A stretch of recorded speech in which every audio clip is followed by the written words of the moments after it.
गीता में अर्जुन को स्वयं भगवान कह रहे हैं कि उस परमेश्वर की शरण में जा, उसके लिए उन संतों के पास जा जो तत्वदर्शी हो। इसी प्रकार हजरत मोहम्मद को उनका अल्लाह कह रहा है कि कोई और पूर्ण परमात्मा है, उसको पाने के लिए उन तत्वदर्शी संत की तलाश कर। वो प्रभु कौन है, ये जानने के लिए कृपया अवश्य सुनिए जगत गुरु तत्वदर्शी संत रामपाल जी महाराज के अमृत वचन।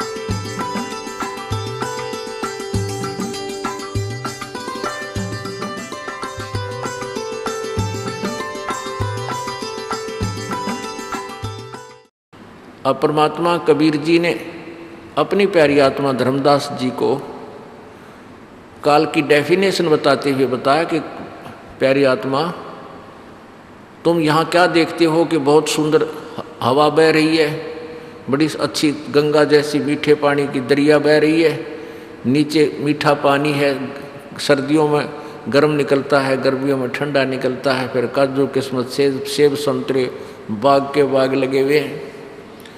तो और किस तरह से दिन रात बन रहे हैं, कितनी अच्छी जमीन, कितनी ज़मीन दे रखी है, इसमें बनाओ और खाओ कमाओ। तो ऐसे देखते हैं तो ये यहाँ का भगवान, यहाँ का स्वामी, यहाँ का मालिक हमें परमात्मा दिखाई देता है। परमात्मा माने श्रेष्ठ भगवान, श्रेष्ठ आत्मा, अच्छी आत्मा। और फिर ये देखते हैं कि किसी का बेटा मर गया, किसी की बेटी मर गई, परिवार का परिवार नष्ट हो गया, अक्षेत्र का अक्षेत्र नष्ट हो जाता है भूकंप आदि आने से, कि तूफान, समुद्री तूफान आ जाता है, हाहाकार मच जाती है, लाशें बच जाती हैं। तो ये समझ में ना आता फिर इतना, अगर ये भगवान दयालु है तो ये जुल्म क्यों कर रहा है ये। अब जैसे कसाई बकरे पालता है, उन कसाई उन अपने बकरों के लिए बढ़िया तो उसके लिए एक झोंपड़ी डालता है, हट बनाता है, उनके लिए ऊपर छान टीन शेड डाल देता है, और अलग से एक चरागाह भी खरीद लेता है, एक तालाब भी बना देता है। उन बकरा कोई उनको जा कर के देखता है, संभालता है, चारा चराता है, पानी पिलाता है।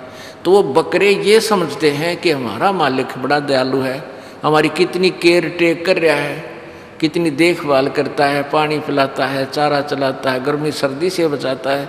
तो उसको अपना खास, अपना निजी मालिक मान के वो प्यारी आत्मा, वो भोली आत्मा बकरे, जब वो कसाई बकरों में जाता है, वो किसी बकरे का हाथ लगा कर देखता है कि वो कै किलो का हो गया, कितना मांस है इतने में इसमें, और वो भोली आत्मा उसको प्यार देता, उसको चाटता, हाथों से ऐसे चाटता है कि ये बहुत मेरा प्यारा मालिक है, मेरी कितनी देखभाल कर रहा है। और वो नो देखे यू कै कितने किलो का हो गया, वो कितने का बिकेगा, उनका हाथ लाला देखे, और वो प्यार दें उसको, ऐसे प्यार से उसके चारों तरफ लिपट जाते हैं, ऐसे पंजाली ऊपर को पैर लगा सीने से लगाना चाहते हैं उसको।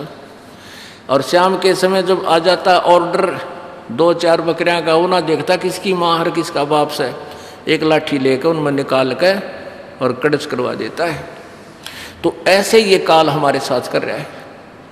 पुण्यात्माओं, हमारी बुद्धि इसने इतनी संक्षिप्त कर दी, इतनी कंसंट्रेट कर दी कि हम इतना ही सोच सकते हैं, इससे अधिक हम सोच भी नहीं सकते। अगर कोई चाहे तो हमारी बुद्धि उठ भी बड़ी देर से उठेगी।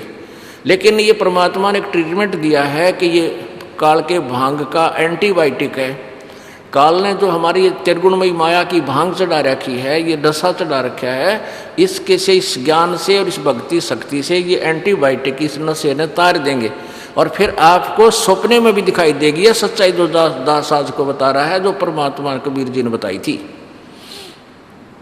ये 100% सत्य है। तो ये काल कहता है ये सब कुछ जो हो रहा है ना तीनों गुणों से, रजगुण ब्रह्मा से, तमगुण विष्णु से, सतगुण विष्णु से, तमगुण शिव से, तो ये मेरे से ही हुआ जान। अब रजगुण ब्रह्मा है, सतगुण विष्णु, तमगुण शिव जी, आपने देवी पुराण में देख लिया, ये भी बहुत प्रमाण है, लेकिन फिर भी इसको और अच्छी तरह प्रमाणित करते हैं। देवी भागवत महापुराण जिसमें हिंदी और संस्कृत दोनों विद्यमान हैं। अब अनुवादकर्ताओं ने बहुत कुछ सच्चाई को छुपाने की चेष्टा की है जिसमें केवल हिंदी अनुवाद किया है। और पुण्यात्मा यदि कुछ दिन और लेट हो जाते ना परमात्मा युग ज्ञान प्रचार दास के द्वारा ना करवाए तो कुछ दिनों में गीता जी के ओरिजिनल श्लोक हमने देखने नहीं मिलो। ये बनाने लगे थे हिंदी के अनुवाद, और बिरन उसमें के सट्टे मार रखे थे। गीता मेरे पास है गीता जिसमें केवल हिंदी लिख रखी है, और उसमें गीता जी के श्लोकों के बारे में कितने उनका कोई भावार्थ नहीं है। बिरन क्यों बना रखे। राजा ने 15वें अध्याय का पाठ किया था गीता जी का, उसको पुत्र प्राप्ति होगी, एक नंबर में का किया था उसको ऐसा प्राप्ति, इस तरह की बकवाद गढ़ रखी ना। तो शुक्र है परमात्मा ने कि ये संस्कृत सहित मिल गया पाने और आसानी से समझ लेंगे। तो ऐसे ही जैसे गीता प्रेस गोरखपुर से प्रकाशित ये केवल हिंदी बना दी इन्होंने पुराणों की, फिर भी सच्चाई बहुत कुछ विद्यमान है। और फिर अभी तक हमें ये हिंदी संस्कृत सहित भी अपने पास है और हम शिक्षित हो गए। अब इसमें से भी ढूंढ लिया अपन वो माल जो हमने चाहिए था, जो जड़ी। अब देखो श्री देवी भागवत संस्कृत सहित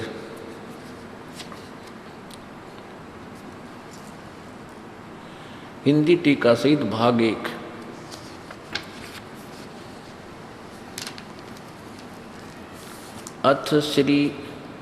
अथ देवी भागवतम भाषा सभाष टीकम समातम खेमराज श्री कृष्ण दास प्रकाशन बम्बई, यहाँ से ये छपी है।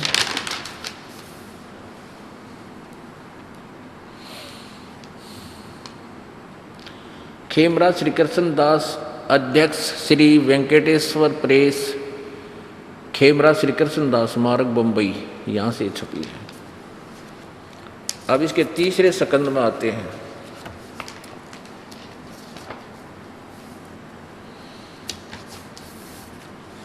अथ श्रीमद देवी भागवते भाषा टीका युक्ते तृतीय स्कंदय प्रारंभते।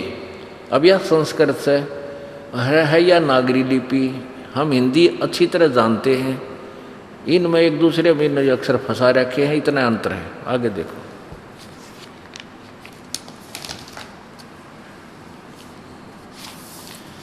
ये 11वां अध्याय है तीसरे स्कंद का, ये तृतीय स्कंद है, अध्याय 5। इसके अध्याय 5 के 8वें श्लोक में भगवान शंकर बोल रहे, हे माता, यदि हमारे ऊपर सदा आप दया युक्त हो तो हमको तमोगुण में किस प्रकार प्रदान किया है, ब्रह्मा रजोगुण और हरि सतोगुण। यानी मुझे तो तमोगुण क्यों बना दिया, और विष्णु सतोगुण ब्रह्मा रजोगुण, विष्णु शंकर जी कह रहे मैं तमोगुण क्यों बना दिया, ब्रह्मा रजोगुण और विष्णु सतोगुण क्यों बना दिया। यदि आप दयालु हो और ये कहते हो कि बेटा तुम मुझे बहुत प्यारे लगते हो, तो इसे कुकर्म में हम क्यों फंसा दिए। इसका सीधा सा कहने का यो तात्पर्य है। दुखी होकर कह रहे हैं भगवान शंकर कि हे माता, यदि हमारे ऊपर आप सदा दया युक्त हो तो मुझको उस तमोगुण क्यों किस प्रकार प्रदान कर दिया, मैं तमोगुण क्यों बना दिया। जरा सी बात में गुस्सा हो जाता पेरन कितना कुकर्म कर देता हूँ, मेरे बस की बात नहीं। और रजोगुण, ब्रह्मा को रजोगुण युक्त क्यों बना दिया रजोगुण, और विष्णु जी को सतोगुण। अब संस्कार देखिए, ये 7वां समाप्त हुआ, 8वां श्लोक है। यदि दया धर्मना न सदा अंबिके, यदि दया धर्मना न सदा अंबिके, कथम अहम विहित च, मैं क्यों बना दिया, प्रधान प्रदोनी है, मैं क्यों बना दिया तमोगुण, मैं तमोगुण क्यों बना दिया। और कमल जय माने कमल से उत्पन्न होने वाले रजो ब्रह्मा जी को क्यों रजोगुण संभव, क्यों रजोगुण उत्पन्न कर दिया, क्यों रजोगुण बना दिया। और सुविहित क्यों सतोगुण हरि, विष्णु जी को आपने सतगुण क्यों बना दिया। इति सिद्धम रजगुण ब्रह्मा सतगुण विष्णु तमगुण शिव जी है। ये देखिएगा शिवपुराण,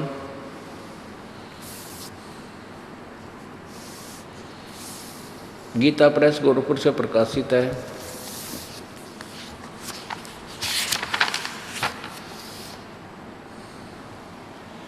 संपादक हनुमान प्रसाद पोदार और प्रकाशक है वही प्रकाशक है मुद्रक गीता प्रेस गोरखपुर, गोविंद भवन कार्यालय कोलकाता का संस्थान। ये इनके फ़ोन और फैक्स नंबर हैं, ये इनके नीचे ईमेल वगैरह है। इसमें देखिएगा 110 पृष्ठ पे 110 पृष्ठ पे संक्षिप्त शिवपुराण और रुद्र संहिता, इसका अध्याय नंबर 9 ये यहाँ समाप्त होता है। इसके लास्ट में लिखा है कि इस प्रकार सारा विवरण देकर, इस प्रकार ब्रह्मा विष्णु तथा रुद्र इन तीनों देवताओं में गुण है, परंतु शिव गुणातीत माने गए। ये शिव कौन है? यु काल है।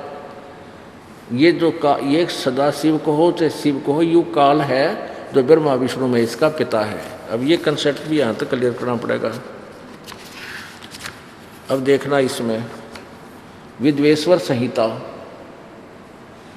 विद्वेश्वर संहिता के 25 पृष्ठ से हम पढ़ेंगे, क्योंकि एक समय शंकर और ब्रह्मा और विष्णु जी का आपस में झगड़ा हो गया। ब्रह्मा जी का मैं तेरा बाप, विष्णु जी का मैं तेरा बाप, गुट्टम गुट्टा। तो इनके बीच में भगवान इस काल भगवान ने एक सतम छोड़ दिया था। ये फिर झगड़ा छोड़ करके इसका और छोर ढूंढने लग गए थे। फिर वो काल भगवान क्योंकि ब्रह्मा विष्णु शिव के लिए वो ब्रह्मा और विष्णु के बीच के सामने वो शिव रूप धारण करके आ गया ये काल। तो इसने यहाँ प्रश्नोत्तरी की है। ब्रह्मा और विष्णु ने पूछा, प्रभु सृष्टि आदि 5 कृत्यों के लक्षण क्या हैं, ये हम दोनों को बताइए। भगवान शिव बोले, यू काल बोला, मेरे कृत्यों को समझना अत्यंत गहन है, तथापि मैं कृपापूर्वक तुम्हें उनके विषय में बता रहा हूँ। ब्रह्मा और अच्युत विष्णु के सृष्टि, पालन, संहार, तिरोभाव और अनुग्रह, ये 5 ही मेरे जगत संबंधी कार्य हैं जो नित्य सिद्ध हैं। संसार की रचना का जो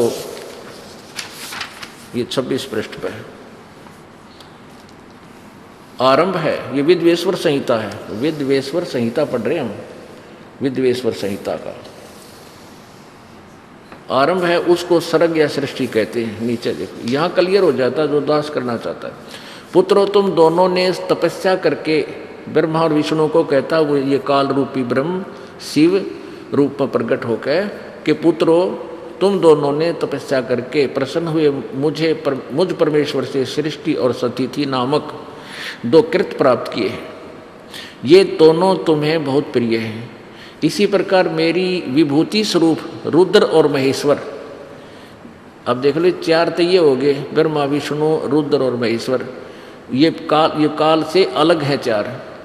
महेश्वर में 2 अन्य उत्तम करते हैं, संहार और तिरोभाव, मुझ से प्राप्त किए हैं, परंतु अनुग्रह नामक कृत्य दूसरा कोई नहीं पा सकता। आगे देखो,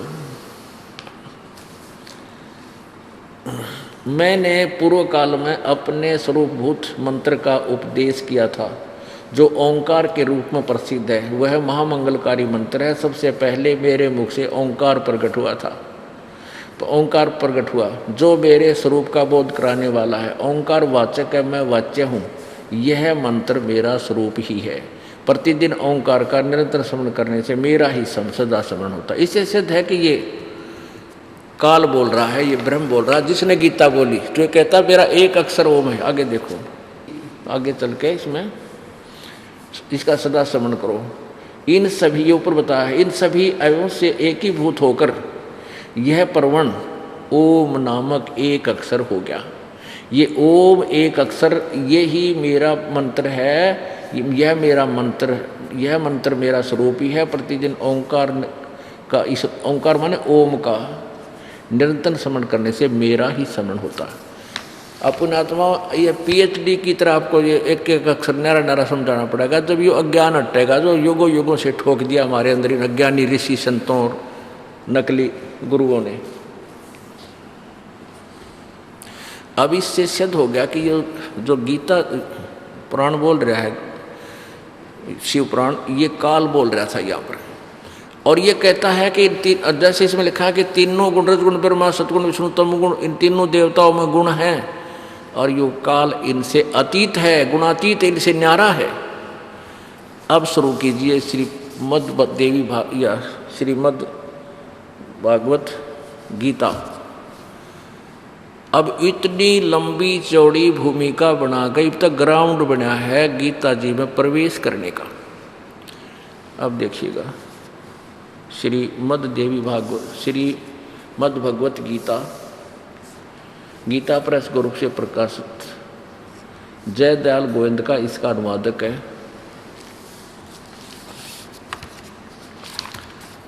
अब पढ़िएगा गीता जी अध्याय नंबर 7 के श्लोक नंबर 12। अध्याय नंबर 7 का। अब वैसे इसको प्रथम दो श्लोक पहले पढ़ लेते हैं, इसमें क्लियर होगी बात। देखो कितनी क्लियर है। प्रथम 7वें अध्याय का प्रथम श्लोक, यो काल बोल रहा है, हे पार्थ, अन्य प्रेम से मुझ में एक आसक्त चित्त तथा अनन्य भाव से मेरे प्रयाण होकर योग में लगा हुआ जिस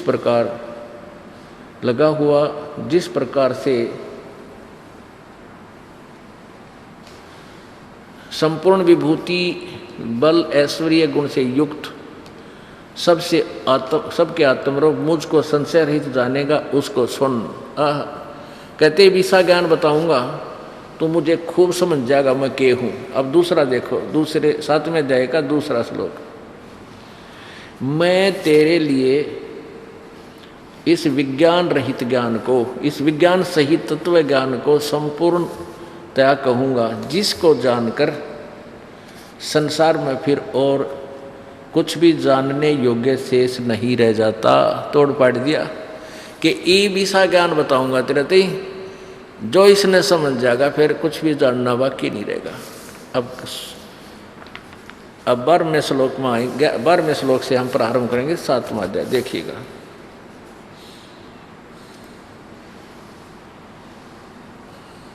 ये काल क्या कह रहा है गीता ज्ञानदाता, और भी जो सतोगुण से उत्पन्न होने वाले भाव हैं, यानी सतोगुण से जो हो रहा है विष्णु जी से, और जो रजोगुण से यानी ब्रह्मा जी से, और तमोगुण से अर्थात श्री शिव जी से होने वाले भाव हैं, उन सब को तू मुझसे ही होने वाले ऐसा जान, परंतु वास्तव में उनमें मैं और वे मुझ में नहीं हैं। क्योंकि ये न्यारा है, अलग है। ये इससे अभी अपने शिव पुराण में सुना था कि तीनों देवताओं में गुण है और वो शिव काल तो गुणातीत है, इनसे न्यारा है। अब 13वें में क्या बताया है कि गुणों के कार्य रूप सात्विक, राजस और तामस, इन तीनों प्रकार के भावों से ये सारा संसार, सारा प्राणी समुदाय यानी ब्रह्मा विष्णु महेश तक सीमित है, इन पर मोहित हो रहा है। इन तीनों गुणों से परे, ब्रह्मा विष्णु महेश से अलग जो मुझ परे यानी इनसे ऊपर मुझ अविनाशी को नहीं जानते। कहते ब्रह्मा विष्णु महेश तक इनकी बुद्धि सीमित है, ये आगे नहीं जानते, मुझे नहीं जानते। आगे देखो 14वां श्लोक 7वें अध्याय का, क्योंकि यह अलौकिक अर्थात अति अद्भुत त्रिगुणमयी मेरी माया, रजगुण ब्रह्मा सतगुण विष्णु तमगुण शिवजी द्वारा फैलाया गया जाल बड़ी दुस्तर है, बड़ी खतरनाक है। और जो पुरुष केवल मुझको ही निरंतर भजते हैं यानी ब्रह्म साधना करते हैं, वो इस माया को उल्लंघन कर जाते हैं, इस ब्रह्मा विष्णु महेश से मिलने वाली लाभ से ऊपर जो ब्रह्म का लाभ है उसको प्राप्त कर लेते हैं। और 15 रुपये में तोड़ कर दिया। हाय हाय।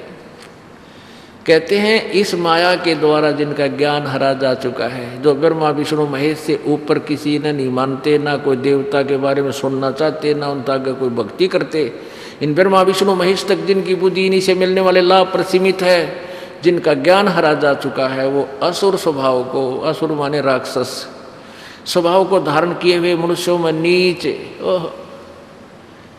और दूषित कर्म करने वाले, यानी कुकर्मी, दूषित कर्म करने वाले, दुष्कर्म करने वाले मूढ़ लोग मुझको नहीं भजते, यानी ये ब्रह्म साधना भी ना करते, ये ब्रह्मा विष्णु महेश तक ही सीमित है। अपुण्य आत्माओं, हमारे सदग्रंथ क्या बता रहे हैं और हमें किसके बारे में साधना के लिए बता रखा है कि ये साधना करो। अब हमारे सदग्रंथ गीता जी, जिसको हम अनमोल शास्त्र मानते हैं और है, और ये हमें क्या निर्देश दे रहे हैं, हम इसके विपरीत हमें ज्ञान दिया गया था। अपुणात्मा इसको एग्जाम्पल से समझना पड़ेगा कि तीनों गुणों के विरजगुण ब्रह्मा, सतगुण विष्णु, तमगुण शिव जी के उपासकों को राक्षस स्वभाव को धारण किए हुए मनुष्यों में नीच दुष्कर्म करने वाले, दूषित कर्म करने वाले और मूर्ख क्यों कहा। अब जैसे रजगुण ब्रह्मा की उपासना की थी हिरण्यकशिपु ने, और उसने के कुकर्म कर डाला, अपने पुत्र प्रहलाद का शत्रु हो गया। ऐसी यातना दी उस बालक को, अपने अभिमान वश होके राक्षस कहलाया। ऐसे जुल्म किए उस बालक के साथ कि लकड़ियों का ढेर करके उसमें फूकना चाहा, कहीं से पर्वत से ऊपर फेंक दिया, कितने नागों में डाल दिया, फिर लोहे का खंभा गर्म करके कहा इसको पकड़ चारों तरफ से अच्छी तरह, नहीं तो तुझे काट दूंगा। फिर भगवान ने आकर उनका फैसला किया और दुष्ट को मारना पड़ा, हिरण्यकशिपु को। अब राक्षस कहलाया और कुत्ते वाली मौत मरा हिरण्यकशिपु, रजगुण ब्रह्मा का उपासक। अब तमगुण शिव जी की साधना की थी रावण ने, और ऐसी साधना की अपने यहाँ से गर्दन भी यहाँ से काट के धड़ ऊपर की चढ़ा दिया, सारा शीशे सब कुछ समर्पण कर दिया। तो जैसा किया वैसा फल उसको मिल भी गया। और अंत में क्या बना कि जुल्म के दुष्कर्म किया, अपने ही बड़े भाई की, अपने ही यानी मालिक की, त्रिलोकी नाथ की पत्नी सीता को उठा लिया, अपनी माँ को उठा लिया, और उसके साथ प्राणी के दुष्कर्म करने की चेष्टा की। वो तो परमात्मा साक्षी थे, रक्षक थे। सीता के अंदर एक ऐसी शक्ति मालिक ने दे रखी थी कि वो निकट नहीं पहुंच सका। ऐसे जुल्म भी उसने चाहा करना, और आखिर में कुत्ते वाली मौत मरा और राक्षस कहलाया। अब एक भस्मागिरी नाम का एक साधक था, भस्मागिरी, और वो भगवान शिव जी का उपासक था, तमोगुण का। उसने भगवान शिव जी के गेट के सामने, दरवाजे के सामने एक ऊपर को पैर करके नीचे न सिर करके सिरासन पर तपस्या शुरू कर दी, यानी वहाँ पर धरना दे दिया। 12 वर्ष जब उसने ऐसे किए हो गया तो एक दिन पार्वती ने प्रार्थना की कि हे महादेव, आप तो समर्थ हैं, आपका ये सेवक क्या मांगता है, इसको दे करके फारिग करो। अब शिव जी ने सोचा एक आधी सिद्धि मांग लेगा, इसको दे देता हूँ, जा अपना काम खेल लेगा खिलौने थे। तो भगवान शिव ने कहा कि मांग भाई भस्मागिरी, क्या मांगता है बच्चा, मैं तेरे से अति प्रसन्न हूँ। भस्मागिरी ने कहा प्रभु मैं ऐसे नहीं मांगूंगा, आप वचनबद्ध हो जाओ। भगवान शिव जी ने कहा मैं वचनबद्ध हो गया, मांग क्या मांगता। तो उसी समय सीधा खड़ा हो गया वो तो, और कहने लगा जो आपने ये भस्म कड़ा ले रखा, ये भस्म कड़ा दे दे। अब शंकर भगवान ने सोचा भी जंगल में रहता साधक है और अपने बचाव के लिए मांगता होगा, निकाल कर वो भस्म कड़ा। वो भस्म कड़ा क्या था कि उनके उस कड़े में एक इतनी शक्ति थी, किसी के सिर के ऊपर रख के और न्यू कह दिया ना भस्म, वो कति राख बन जाता था, नष्ट हो जाता था सामने वाला। तो इस बात का ज्ञान था उसको, भस्मागिरी को। और भस्मागिरी के अंदर क्या दुर्भावना थी कि शंकर जी को मारूंगा और पार्वती को अपनी पत्नी बनाऊंगा। और इस उद्देश्य से वो साधना कर रहा था। और वो इन भगवान ब्रह्मा विष्णु महेश को मंत्रियामी कहा करते, वो ये भी नहीं जान सके ये दुष्ट क्या उद्देश्य लिए बैठा है, तेरे बारने आ गए द्वार पे। अब ज्यों ही भस्म कड़ा उस भस्मागिरी के हाथ में आया, जब आंख बदल गया त्योर बदल लिए, कहने लगा ओले शंकर होशियार तेने मारूंगा, तुझे मारूंगा और पार्वती को पत्नी बनाऊंगा। हा हा हा हा, बड़ा राजी है। अब शिव जी ने देखा रे तेरा सचमुच निकम्मी आत्मा, इसका स्वभाव बदल गया। और शिव जी को पता था कि ये कितना भयंकर शस्त्र है, तो शिव जी आगे आगे और भस्मागिरी पीछे पीछे, दोनों के सैर सपट्टे हो रहे। यानी भगवान शिव जी भाग रहे हैं, दौड़ रहे हैं आगे आगे अपनी जान की रक्षा के लिए, और वो भस्मागिरी दुष्ट, वो भस्मा असुर कहलाया फिर इस दुष्कर्म के करने से। अब भस्मासुर पीछे पीछे भाग रहा है। अपने आत्मा हम ये सोचा कर, पहले कदे बुद्धि मना आई या कथा रोज पढ़ा करते, और फिर भी इनको अजरो अमर भगवान समर्थ मान्या करते रहे। समर्थ थे, अविनाशी था भी शिव जी, तो भस्मागिरी तो डर के भाग जाए, क्यों भस्म खड़े थे। अविनाशी पे ये अस्त्र करेगा क्या,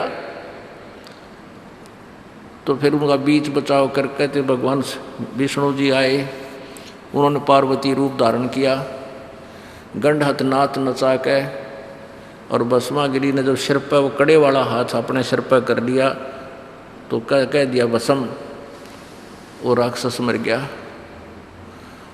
अपने आत्मा भस्मागिरी से भस्मासुर कहलाया, तो उस तमोगुण भगवान शंकर का पुजारी। एक समय हरिद्वार में कुंभ का मेला आ गया, बहुत पुराने समय की बात है।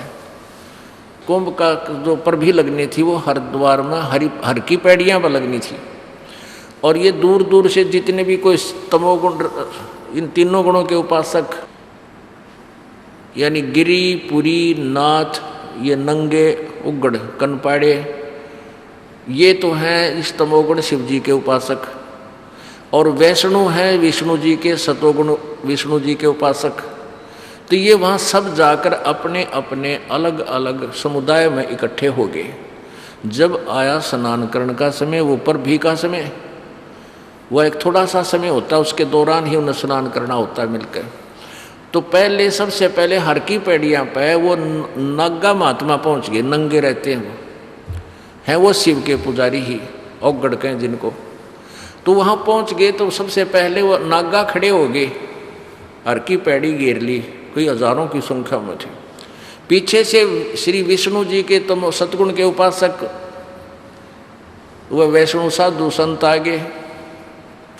उन्होंने उन नागाओं से कहा कि नागाओं तुम नहीं नहाओगे, पहले हम स्नान करेंगे, हम सर्वश्रेष्ठ हैं,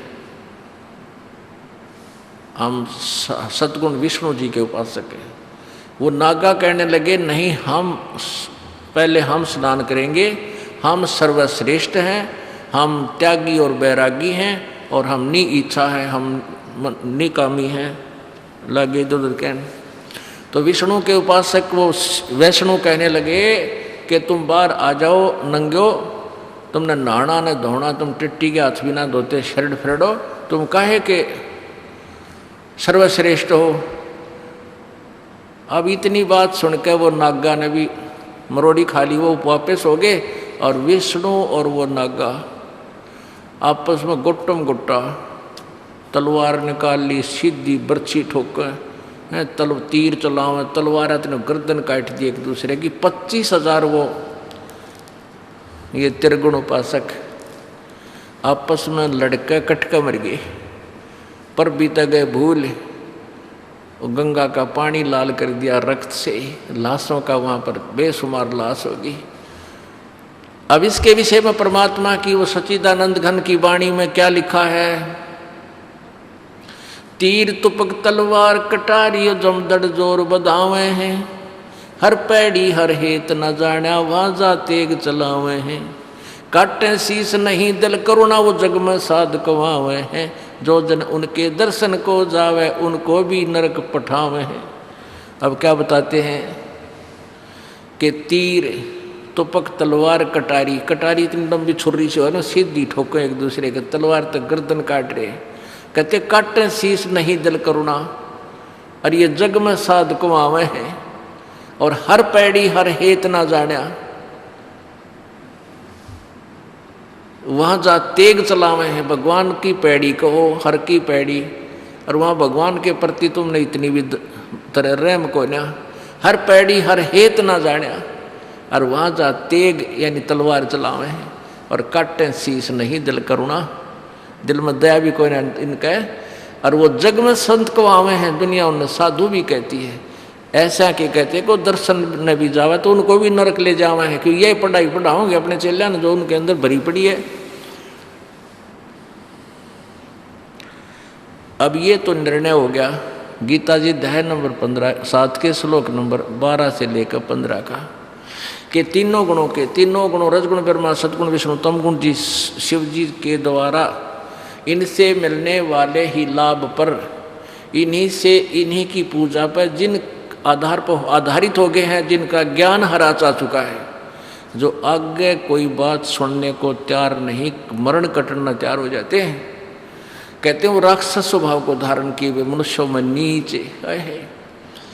बताइए, और दुष्कर्म करने वाले मूर्ख, 4 उपमा कठिए दे रखी है, एक श्लोक में 4 उपमा दे रखी इन ऐसी साधकों को।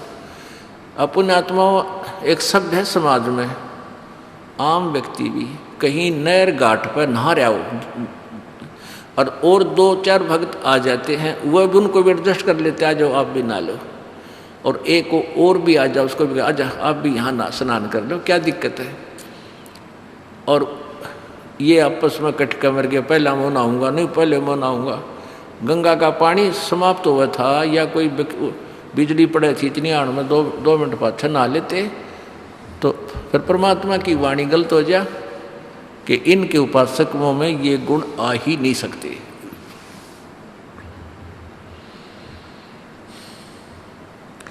अब गीता जी अध्याय नंबर 7 के श्लोक नंबर 16, 17 और 18 इन तीनों में और निर्णय दिया है।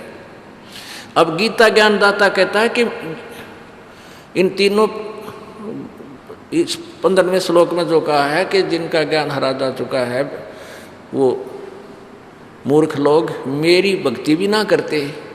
अब कहता है मेरी भक्ति यानी ब्रह्म साधना 4 प्रकार के करते हैं, अर्थार्थी, आर्थ, जिज्ञासु और ज्ञानी। 4 वैरायटी है मेरे साधकों की, ब्रह्म साधकों की। अब अर्थार्थी वो होते हैं जो धन लाभ के लिए, अपने कारोबार में बरकत के लिए उस साधना जो कोई अनुष्ठान करते हैं वो वेदों के मंत्रों से ही करते हैं। जैसे इन्होंने ये गायत्री मंत्र बना रखा है, यजुर्वेद अध्याय नंबर 36 के मंत्र नंबर 3 के आगे ओम का मंत्र लगा के और उसको गायत्री मंत्र बना रखे। और वेदों के ही जैसे कोई अनुष्ठान करता है तो वेदों के मंत्रों से ही वो अनुष्ठान करते हैं। वो ये जय गणेश देवा, माता थारी पार्वती, पिता महादेवा, ये इस तरह की कविताओं को नहीं पढ़ते वो ब्रह्म साधक। तो कहते ये अर्थार्थी भी मेरे उपासकों में से 4 हैं। अर्थार्थी जो धन लाभ के लिए को अनुष्ठान करता है तो वेदों के मंत्रों से ही करता है। और आर्त कहते हैं जो संकट निवारण के लिए भी कोई अनुष्ठान करवाता है, वो भी वेदों के आधार से, वेदों के मंत्रों के पठन पाठन से हवन पवन करके वो उन्हीं से करते हैं। और तीसरा जिज्ञासु, जैसे जिज्ञासु वो होता है जो परमात्मा की चाह में घर त्याग कर चल पड़ा, आगे उसने जैसा भी कोई गुरु मिल गया, कोई संत मिले, जिससे जैसा ज्ञान मिला उस ज्ञान को संग्रह कर लिया और आगे वक्ता बन गया। अब इन तीनों को तो गीता ज्ञानदाता कहता है ये रिजेक्टेड हैं, ये वो उपासक ब्रह्म के ही हैं लेकिन ये मेरे काम के नहीं। हाँ, इनमें जो चौथा ज्ञानी है वो ज्ञानी को मैं पसंद हूँ और ज्ञानी मुझे अच्छा लगता है। अब ज्ञानी कौन है? जिसको ये ज्ञान हो गया कि भाई मनुष्य जीवन बार बार नहीं मिलता और मनुष्य जीवन पाकर यदि परमात्मा प्राप्ति नहीं हुई तो इसका यूज क्या, इस माटी को उठाएं फिर रहे हम। और फिर उनको वेदों को पढ़ा, उसमें यह लिखा है कि केवल एक परमात्मा पूर्ण ब्रह्म की साधना करने से पूर्ण मोक्ष होगा, अन्य किसी देवता की पूजा से मोक्ष नहीं होगा। तो उन्होंने वेदों से ये तो ज्ञान ग्रहण हो गया कि केवल सब पूजाएं त्याग कर केवल एक परमात्मा की साधना करने से मोक्ष होगा, ये तो उन्होंने फाइनल कर लिया। क्योंकि गीता जी में लिखा कि अनन्य भाव से उस परमेश्वर की शरण में जा, अनन्य यानी और किसी की पूजा नहीं, सब त्याग दे। ऐसे ही देवी भागवत में भी कहा है, दुर्गा ने वेद ज्ञान बोला है कि ओम नाम का जाप कर, उस ब्रह्म की साधना कर और सब बातें त्याग दे, सब पूजाएं छोड़ दे। हिमालय को ज्ञान दिया। तो जो ज्ञान वेदों से मिलता है पुराणों का, वो हमने मानना ही पड़ेगा, क्योंकि तो सोना है, सोने की इतनी डली भी कितना पाजा हुआ है, स्वीकार्य है, उसने ठाव जेब में डाल ले तो सोना ही रहेगा। पीतल को सोना नहीं मान सकते, क्योंकि हम पारखू हो गए, हम जोर ही बन गए।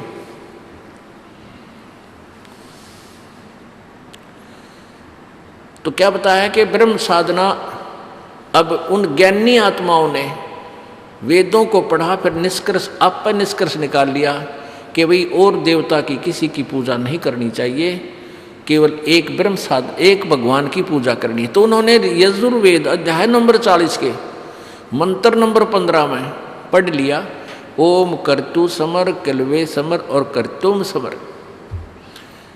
अब ओम का नाम ले लिया कि पूरे यजुर्वेद में ये निष्कर्ष निकाल दिया, अंतिम अध्याय है और लास्ट के ये 2-3 मंत्र हैं, इनमें स्पष्ट कर दिया कि ओम का जाप करो। तो इन्होंने क्या सोचा कि ओम नाम ही पूजा का, और कोई मंत्र है कोई ना, और कोई मंत्र नहीं है जैसे और हम पूजा करते हो, जैसे नाम जपते ओम वासुदेव नमः भगवते वासुदेव नमः, ना, ये कोई मंत्र नहीं है।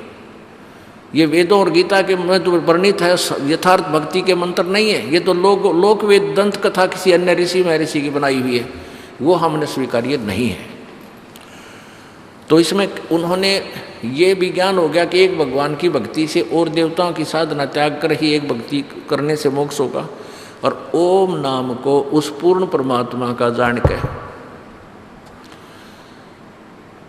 उसको ओम नाम को पूर्ण परमात्मा का जानकर उसकी साधना शुरू कर दी।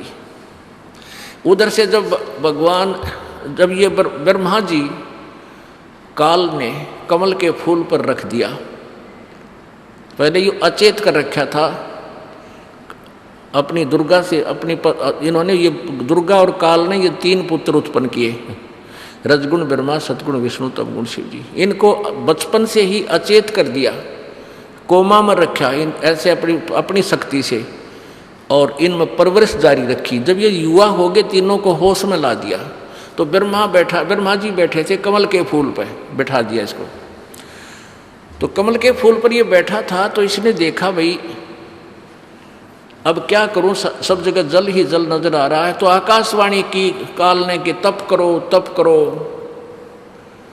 अब ब्रह्मा ने 1000 वर्ष तक तप किया। फिर आकाशवाणी हुई कि सृष्टि करो। अब यू काल न्यो दुखी करता है।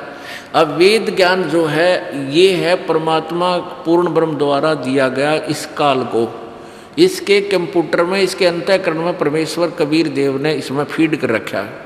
इसने ये ज्ञान अपने अंतःकरण से, अपने अंदर से एज इट इज निकाल कर और बाहर छोड़ दिया समुद्र में। ये ब्रह्मा को प्राप्त हुआ बाद में। इससे पहले आकाशवाणी कर दी काल ने, तप करो। तो ये तप जो है ये काल की आकाशवाणी है, काल का आदेश है ब्रह्म का, और वेद वो पूर्ण परमात्मा द्वारा दिया गया विधान है इस सृष्टि का। तो उसमें केवल ब्रह्म का तो ओम मंत्र है, और 5वां जो वेद था जो परमात्मा ने इस काल को ब्रह्म को दिया था, इस काल ने वो 5वां वेद नष्ट कर दिया, गुप्त कर दिया, छुपा दिया, और 4 वेद दे दिए। वो 5वां वेद बताने के लिए परमेश्वर कबीर देव को खुद आना पड़ता है प्रत्येक युग में। वो सच्चिदानंद घन की वाणी द्वारा वो ज्ञान दिया जाता है। तो काल ने आकाशवाणी की, ब्रह्मा ने ये आकाशवाणी भगवान की मान ली। कि परमात्मा का आदेश है तप करो, इन्हें तप किया। फिर ये दो वेदों से तो ओम मंत्र और काल की आकाशवाणी से वो तप, इन ऋषियों ने यो ग्रहण कर लिया। इन्होंने यो खिचड़ी बना ली, ओम का जाप करें और हठ योग शुरू कर दिया, तप शुरू कर दिया परमात्मा पाने के लिए। गीता जी अध्याय नंबर 11 के श्लोक नंबर 47-48 में स्पष्ट किया है कि अर्जुन, ये मेरा विराट रूप है, ये मेरा वास्तविक स्वरूप है काल का। 11वें अध्याय के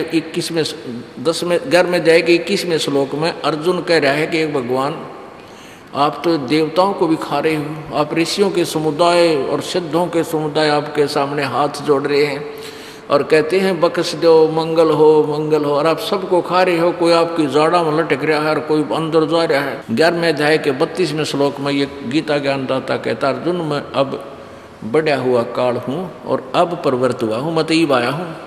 अब देखो श्री कृष्ण तो पहले ही था श्री अर्जुन जी के साथ। श्री कृष्ण अगर ज्ञान बोल रहा होता ये नहीं कहता मैं अब आया हूँ, तो वो कहता मैं काल हूँ और सबको खाने के लिए आया हूँ, ये मेरा वास्तविक रूप है। 11वें अध्याय के 47-48 में स्पष्ट किया कि अर्जुन, ये मेरा वास्तविक स्वरूप है और मेरे इस स्वरूप की प्राप्ति यानी मेरी प्राप्ति न वेदों वर्णित विधि से, न जप से, न तप से, न किसी क्रिया से कोई नहीं कर सकता। यानी मेरी प्राप्त करना वेदों में वर्णित विधि से मेरी प्राप्ति नहीं है, ब्रह्म प्राप्ति नहीं है।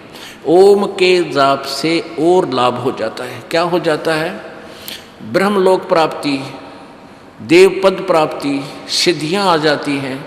तो इस तरह के ये इस ओम नाम और यज्ञों से ये लाभ होता है। तो गीता इसलिए इन ऋषियों ने, महर्षियों ने ओम नाम का जाप किया, हठ योग किया, परमात्मा मिला कोई नहीं। अज्ञान थ्योरी बना दी, परमात्मा नहीं मिलता, निराकार है, निराकार है, अंदर उसका प्रकाश देखा जाता है। अरे भले आदमी भगवान का प्रकाश देखा, भगवान बिना प्रकाश क्या का हो गया फिर वो।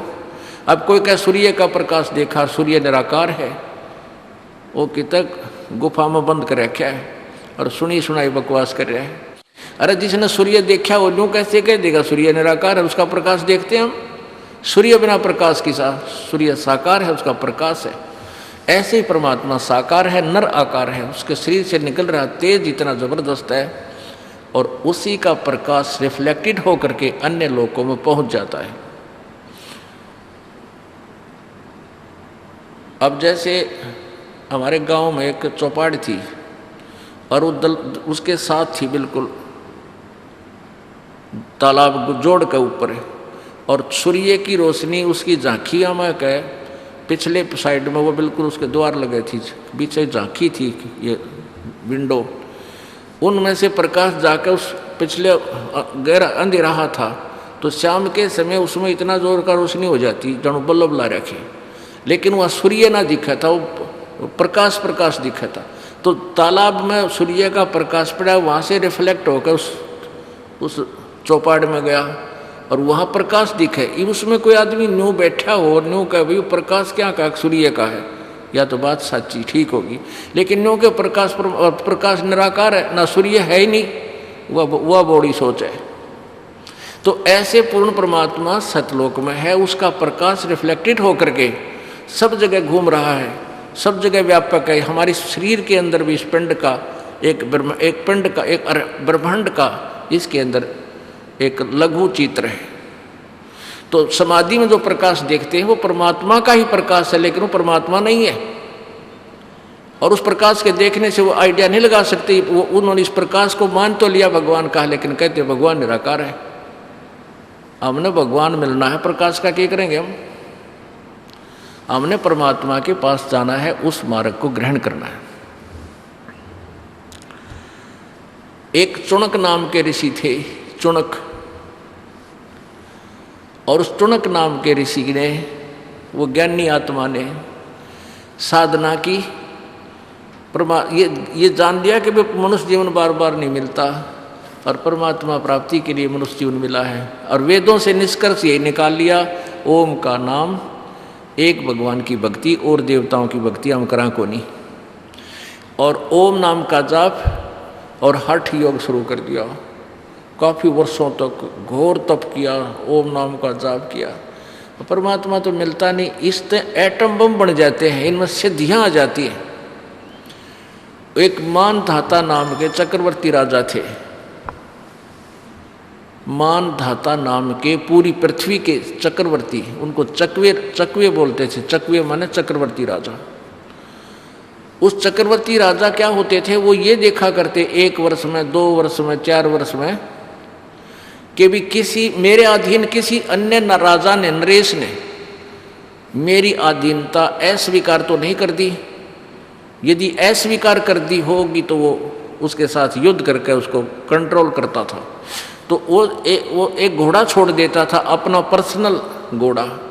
उसके गले में एक पंपलेट छाप देते थे, लगा देते थे, फट्टी सी के बांध के, गत्ते से के, और उसमें लिख दिया जाता था कि राजा की, जिस राजा को, चक्रवर्ती राजा की अधीनता स्वीकार नहीं है, इस घोड़े को पकड़ ले और युद्ध के लिए तैयार हो जा। राजा के पास 72 अक्षौणी सेना है, 72 करोड़ सेना है। अब उस घोड़े के साथ सैकड़ों की संख्या में अन्य सैनिक घुड़सवार होकर भी जाते थे, तलवार साथ में होती थी।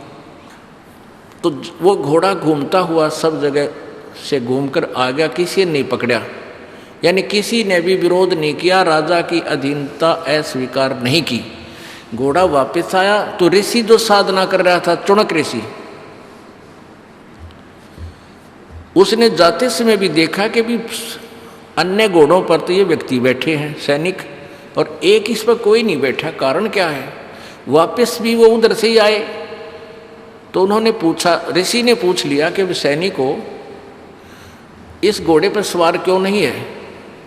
सैनिकों ने बताया, ये राजा मानधाता का, राजा का घोड़ा है, इस पर हम बैठ नहीं सकता कोई।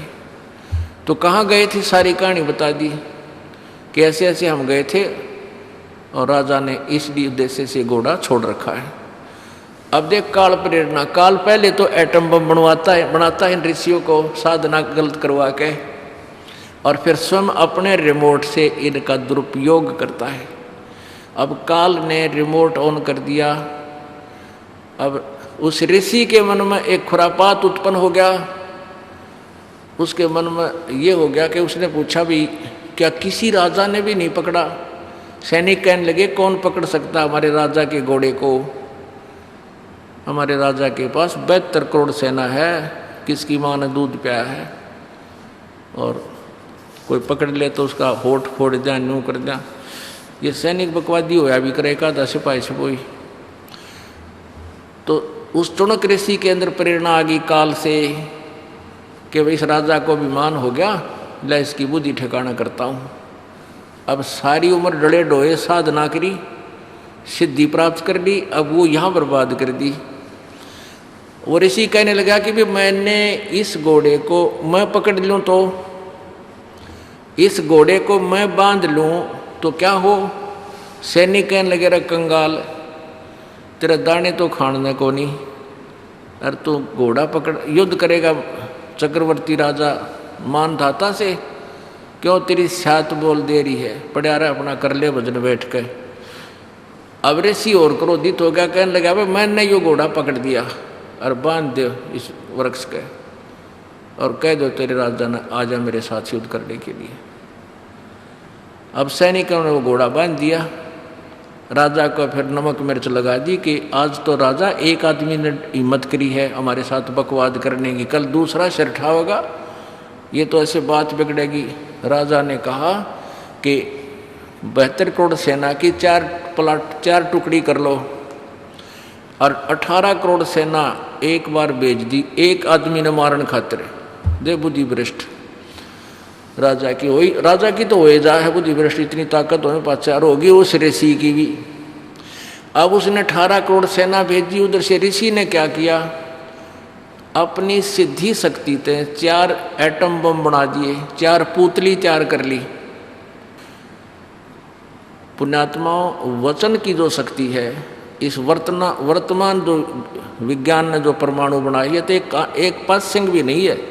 शब्द में इतनी जबरदस्त शक्ति है। अगर संत अपने वचन से ये कह दे कि इनके सब परमाणु निष्क्रिय हों, ये राख बने पाओ सारे, ये तो काम में कोई नहीं करें। तो और वचन से बनाई हुई वस्तु, वचन एक ऐसी शक्ति है, डलन उठाकर राख को उठाकर इसको कह दे ये फलानी चीज बन, वो बन जा। जैसे गोरखनाथ जी ने अपने गुरु मच्छिंद्र जी का जो शरीर जला दिया गया था, राख बन गई थी, उस राख को उठा करके अपनी शक्ति से गुरु मच्छिंद्र नाथ बना दिया था एज इट इज, और काफ़ी वर्षों तक जीवित रहा। वो शरीर बनाकर उसमें वो आत्मा वापस प्रवेश करवा दी थी। तो ये इतनी सिद्धि युक्त होकर भी मोक्ष नहीं हुआ इनका।